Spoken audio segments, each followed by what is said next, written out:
Kaya lang, ay marami ang nakulangan at hindi. Ako magadiskumpiyado, hindi naniniwala. At di umano nga daw, ay scripted daw yun. Baka daw bago nag-vlog ay nag-usap muna or ito, ganito, ganyan, ganyan, ganyan, ganyan. Ito po ano po, ang aking nakikita po doon, na kulang. At doon siguro kung ito ay nagawa ni Nanay Melda, malamang mas higit pang maniniwala ang karamihan. Alam niyo kung ano yon? Ayan, muli, isang magandang gabi po sa ating lahat. Ayan, mega love shout out sa lahat ating mga minamahal na viewers. Yan. At doon pa rin, siyempre, doon pa rin tayo. At yun pa rin ang tinatopic, ano. At ayun, ano po, at topic, yung interview kay Nanay Melda, ni Kuya Ande, at marami ang nakulangan. Merong iba ay mga diskumpiyado, o hindi sila naniniwala, at di umano daw ay scripted. Di ba naghahanap tayo ng kasagutan? Ano? Guys, pakiclick naman po muna ng thumbs up nang sa ganun yung suwak sa palasa ng YouTube. Hindi na sana ako muna mag-vlog ngayon. Ako'y nakahiga, ako'y nakatake po ng antok. Ay ako'y bumangon na talaga namang, pag ako'y natulog ng maaga na naman ng 6, magigising naman ako ng 2, hindi na ako makatulog noon. Oh. Kaya ito, ano ba ang dapat gawin? Pwede po kayo mag-comment, guys. Ano ang dapat gawin para maniwala kayo kung kasi nga ay sabi nga ni Nanay Melda hindi raw totoo. Ano? Nakawala ako. Sabi ni Nanay Melda hindi raw niya alam. Wala raw siyang alam. Kasi nga hindi niya nakakausap si Rhea. Hindi sila nagkakausap-usap, pati si Joy. So sabi ay scripted. Pakinggan ko muna dito si ang pinakanuknukan ng kapugian. Ang president ng BIOS, walang iba kundi si Jubel. Ayan, Jubilito. Oh, hindi raw. Iyon, totoo yung sinasabi, doon mo na scripted. Naghahanap tayo ng mga kasagutan. Ay, nung may nagpaliwanag na, ay hindi naman pinaniniwalaan. Ay, paano ang gagawin natin? Pwede po kayo mag-comment. Ano bang inyong gusto? Ay, anong gusto? Tuloy. Pera mo na, boss Jubel, ha? Bakit tragis na kung saan, di man, no? Ay, sinasabi kong scripted daw po. Di umano ay scripted. Sabi, ay nakulangan ang ating mga minamahal na viewers. O, tuloy. Kung ano man yung mga binitawang salita. Ni Nanay Melda. Ay, grabe naman po. Mahaling kapag kabagis. Bakit ganun po yung mindset ng mga nag-comment na yon na sinasabing scripted yung mga salitang binitawan po. Hindi, diskumpiyado sila eh. Hindi sila naniniwala. Ang nakikinita ko po dito mga kalingap at kabagis, no? Hindi po nila ma-accept, no? Yung po mga salitang binitawan ni Nanay Imelda, lalong na po yung kanyang loyalty. Lalo na yung kanyang loyalty sa Kalingap. Parang hindi sila naniniwala. Di ba before sinasabi na ni Nanay Imelda na ikamamatay nila na sila'y nasa piling ng Kalingap. So inulit na naman ulit. Sabi ni Nanay Imelda, di ba po sinabi ko na noon na alisin man ako ng Kalingap, mananatiling Kalingap pa rin ako. Kalingap pa rin ako kahit alisin nila ako sa Kalingap. Parang hindi pa rin pinaniniwalaan ng iba. Ayan. So, sabi ko nga pwede kayo mag-comment dito kung ano ang gusto nyo mangyari. Pero ako, magbibigay ako kung anong isa pa na pwedeng dapat ay sinabi ni Nanay Melda. Medyo may, para sa akin ito, ano, may kulang. Oh, wait, abangan nyo ako dyan. Ano yun? Ito pa. Kasi yung sinasabi nila na si Nanay Melda raw, before talaga ay agad ay umiiyak. Parang nakikita ninyo na, oo nga Kuya Andy, sabi baga nila, ngayon parang ang pakiramdam daw nila si Nanay Melda raw ay relax lang. Dati raw ay umiiyak. Ngayon, hindi raw umiiyak. Ano ba? Salasay ang ating mga minamahal na viewers. Pero wala tayong magagawa. Respeto at igagalang natin yun. Kasi iyon yung kanilang pananaw. Iyon yung kanilang pakiramdam. Ano po? Wait lang ha, kaunti pa. Mahaling kapag kabagis. Ibig sabihin, itong mga nagko-comment ng negatibo, no? Ay meron pa silang gustong marinig. Iyon. No? Hindi po nila inaasahan, mahaling kapag kabagis, na ganun yung sasabihin ni Nanay Imelda. Parang nakikita ko, yun parang yun nga ang gusto mangyari ng mga viewers na parang may kulang may kulang, parang ganun, no? Wait. Pasensya na guys ha, kung minsan sabi ko wait, kasi pag kailangan ko itigil kasi parang nauubo-ubo ako kasi nga may sipon ako, parang sinus ba, bumabagsak doon sa aking ngala-ngala. Kaya sinasabi ko, wait, kailangan ko munang iuubo. Ayan, pasensya na po. So, ayun, para nakulagan. Para meron pang gusto sila na marinig. Di ba? Konti pa. Kaya po siguro sila nakapag-comment na sinasabi nga po nilang scripted daw po. Ayun. Yung mga binitawang salita. So guys, alam ko marami na nakapanood doon kay Kuya Andy. Hindi na po ako pupunta doon dahil yung iba naman nakapanood na rin siguro kay Kuya July. Ang dami ang laki ng views ni Kuya July. So marami na nakapanood. Ano po? Halos naman umiikot lang naman yung mga viewers eh. So, yun na nga, may hinahanap. Ni Nanay Imelda. Mga kalingap at kabagis, no? So, ibig sabihin, ang gusto nilang marinig, ano po ang gustong marinig ng mga bashers? O yung mga hindi matanggap? Ako may naisip na. Wait lang. Wait. May naisip ako. Hindi ko alam kung yung naiisip ko na gustong marinig ng viewers ay same lang din sa iniisip mo. Pero teka muna, ano ba yung sasabihin mo dito? Na, kasi iba yung ina-expect kasi ng mga tao. Ang ina-expect ng tao ay sila ialis. So, hindi nangyari, hindi nasunod yung iniisip ng mga tao. Wait. Salitang binitawan ni Nanay Imelda. Ang gusto nilang marinig, mga kalingap at kabagis, ay nawakwak na si Nanay Imelda. Yung inaabangan nila. Ay, yun siguro naman yung iba. Yun ha. Kaya nga sabi ko, ano kaya ang nasa isip ni Jubilito? Siguro ang nasa isip ng iba, ang gusto nilang marinig kay Nanay Imelda ay, opo, totoo po, na kami nawakwak nga ni, yun siguro yung iniisip. Pero para sa akin, yung ilan siguro. Pero alam mo kung anong naisip ko? Kaunti pa. Binitawan ni Nanay Imelda. Ang gusto nilang marinig, mga kalingap at kabagis, ay nawakwak na si Nanay Imelda. Yun po yung inaabangan nila. Sasabihin, no? Ni Nanay Imelda doon sa interview ni Kuya Andy. Kaso nga lang po, mga kalingap at kabagis, no? Minalas-malas yung mga bashers. Ayun. Dahil yung ini-expect nilang kasagutan ay hindi po nila nakuha. Ayun. At Okay. lumalabas, mga kalingap at kabagis, na hindi po sila nagtagumpay. No? No, sa madaling salita, sinasabi ni Nanay Imelda, naninindigan sila na hanggang sa kamatayan, magpantay man ng paa, kalingap pa rin. So marami naghihintay, alam ko talaga marami nag-abang sa paliwanag na iyon. Alam mo, ito, hindi na tayo magpapakahaba ng video, ano po. Nako, naghahalo-halo talaga ang kumbaga parang magulo yung isip nila.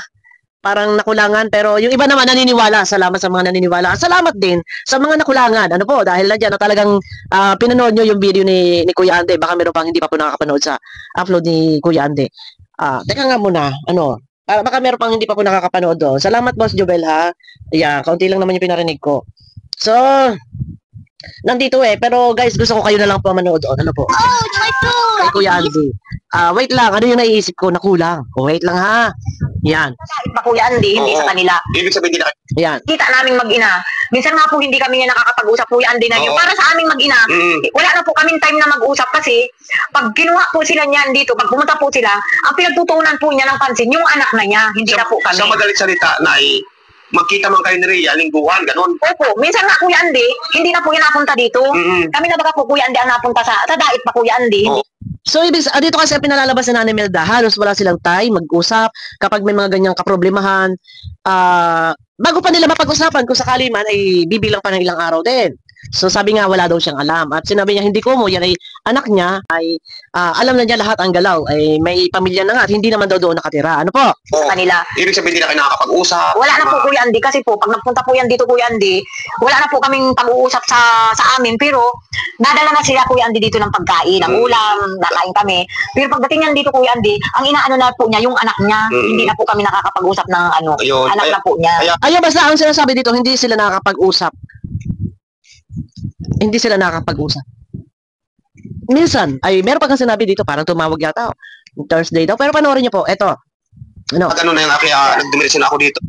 Di humingi na nga ng paumanhin na sorry si Nanay Imelda para sa ginawa ng kanyang anak na hindi niya alam yung pinagagagawa ni Joy. Kaya lang, ay marami ang nakulangan at hindi.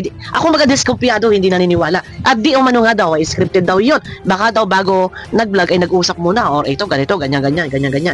Ito po, ano po?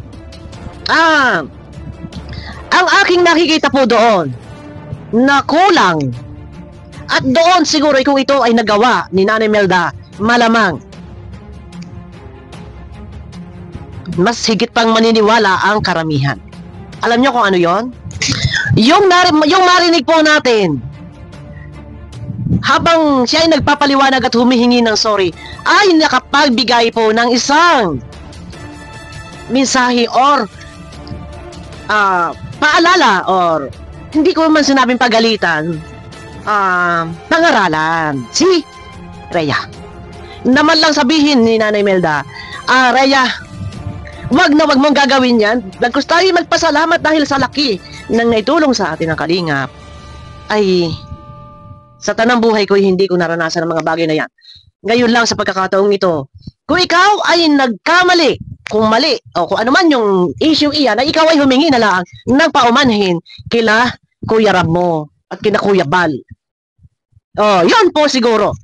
Na ika nga ay doon ay may kaunting pagkastigo kay Rhea. Yun po ang medyo para sa akin nakikita ko sa isa sa maaaring sanay na idagdag doon sa kanyang sa kanyang mensahe. Ano po, di ba? Sabi ni Kuya, ano masasabi mo? Yun yung aking ano. Teka, mahaba ba yung video? Natapos ko pa yung video? Ayun. No, sa lahat po ng mga bagay ba? Kapalahan. At pinuntahan ko nga po sa mismo sa bahay, no? Wala. Kasi alam ko, tinapos ko to 27 minutes. Yun na yung isang nakikita ko. Hindi ko lang alam sa iba kung ano ba yung ano pa ba yung dapat na naidagdag para higit na maniwala yung ating mga minamahal na viewers. Kasi sabi ko nga sa inyo, para nagdiskumpiyado yung iba, hindi naniniwala, di umano daw scripted. Para sa akin, hindi tayo pare-pareho ng kaisipan. Ewan ko lang doon sa iba. Kay Boss Jubel, ang kanya sinasabi dito, na kasi nag-expect yung mga tao na yung marinig na sila na wakwak na, or marinig na may pagpanig si Nanay Melda sa anak niya, kay Rhea. Pero yun ang pagkakaalam ni Boss Jubel, yung nawakwak na ang inabangan, ano po. Pero ang nakikita ko doon, yung pangaralan niya, si Rhea, nasaan ka man, ay huwag ganun. Kung ikaw man ay nagpost ng ganun, ay huwag ganun. At magpasalamat tayo. At kung ganyan man ang nangyari na, ay humingi ka na lang ng sorry. Yan. Kumbaga, sunod-sunod ang paghingi ng pasensya. Yun, para mga ganun tipo ba? Pasensya na po talaga, pasensya na po. Yung mga, ayun, doon, nakulangan. Pero ganun pa man, ay inirerespeto at ginagalang ko po ang kung ano yung pagkakaintindi ng ating mga minamahal na viewers. Doon sa video ni Kuya Andy sa kanyang pagkaka-interview kay Nanay Melda, ano po. At salamat din sa mga naniniwala, at salamat naman sa mga hindi naniniwala. Ganun pa man, pwede naman po kayong mag-comment. Ano ba dapat yung pwedeng maidagdag pa ni Nanay Melda doon? Para naniwala kayo. Sabi ko nga, yun lang yung naiisip ko na isa. Na doon ay may konting pangaral kay Rhea na marinig ng ating mga minamahal na viewers, para doon ay kumbaga lalabas na hindi siya nangungonsente kay Rhea. Pag mali ay mali, or talagang doon iibabaw pa rin kay Nanay Melda yung ika nga ay makikita natin, mararamdaman natin na sa kabila ng lahat, kung may ginawa man ganun si Rhea, ay humingi pa rin ng pasensya. Ayun, yun lang po ang aking nakikita. Kay Jobelito naman, ay yun nga, hindi nasunod yung ine-expect ng mga tao na aalis sa Kalingap or wakwak. Ayun, di ba? Pero, sabi nila, maliwalas daw yung mukha, masaya. Dati-dati daw umiiyak. Ang aking masasabi doon, kasi may nagchat sa akin sabi niya, sis Bopil, ano masasabi mo doon? Dati-dati pagka may ganyan, si Nanay Melda umiiyak. Ngayon, parang relax lang, parang kalmado lang, parang hindi apektado. Ang aking masasabi po doon, ay kung siya man po ay sa tingin natin ay napaka-relax, ay dahil nga po ay hindi alam daw. Yun nga naman po yung sabi, hindi daw niya alam yung pangyayaring iyon. Kaya siguro, hindi natin mababaka sa kanyang mukha na yung ka-stressan. Kasi nga, walang alam, walang sagap na balita na gano'n. Ay sabi ng iba, wala bang kapitbahay na nagchucho, nagsabi na, oy, kayo nababas na. Ay wala nga po internet pa sa area nila kasi nga yung simula nung nagbagyo, potol-potol yung wire. Kung walang internet sila Nanay Melda, baka wala din po ang mga kapitbahay para magpahatid-hatid ng balita ng ganun. Ano po? Kasi kung alam niya yan, kung talaga may sagap yan, malamang maaaring may stress talaga yan. Stress talaga ang aabutin ni Nanay Melda. Eh, kung nakikita naman natin na maliwala sa mukha at hindi umiiyak, ay ano ba? Nakakatawa ang mga viewers talaga. Sala sa init, sala sa lamig, ano? Yun na, ang mangyayari talaga doon. Talagang hindi natin kayang i-please po ang bawat isa, ano po. Pero ganun pa man, ay wala naman po tayong magagawa, kundi respeto at igalang po kung ano man po yung kanilang mga, kung ano man po yung kanilang mga nasa sa loobin nila, kung ano yung mga iniisip nila. Di ba? Kasi nga medyo sabi ko nga sa inyo, kung narinig, isa yun dapat na idagdag. Na doon, naipakita ni Nanay Melda na siya ay walang kumbaga parang hindi niya kinukonsente. Di ba yung, ay bakit naman ganun yung ginawa? Yung ganun. Dapat hindi para post ng ganun. Di ba? Yun yung mga ganun tipo. Yan lang pong naiisip ko. So, ayun na. Magkakaroon pa ba kaya ng part 2 na muling magkakaroon ng interview? Siguro kay Nanay Melda, enough na yun. Sino ulit ang next na ma-interview? Si Rhea? Magagawa kaya yan ni Kuya Andy na ma-interview si Rhea? Para marinig? Naku, maniniwala naman baga kaya ang mga viewers? Kapag si Rhea na ang in-interview, magpapa-interview ba kaya si Rhea? Kayong inalis na sa Kalingap. Ano sa palagay nyo, guys? Di ba? Pero nandiyan na yan. Nandiyan na yan. Yun lang yung naisip ko. Medyo, naipakita sana doon na, pero sa bagay nga, hindi nga daw alam. Pero gano'n pa man, nandiyan na. Kailan matatapos kaya? Ayun na, guys.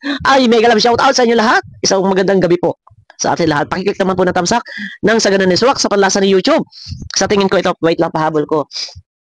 Hindi ba sabi nga po ay mayroon na daw lawyer? So, ibig sabihin, pag may lawyer, ay may niluluto na. So, ngayon, kung totoo man na mayroong niluluto at mayroong kakasuhan, ay hindi pa matatapos yan. Kung ganun. Hahaba yan. Ay ilang araw na lang. Pasko na. Ilang days na lang. 18, 17 days. Ay Pasko na. Wala pa tayong mga ninong. Ilang araw na lang, Pasko na. Purong issue pa. Ayun ako. Ayun na. Abangan nyo ko guys sa aking next video. Mega love shoutout po sa inyo lahat.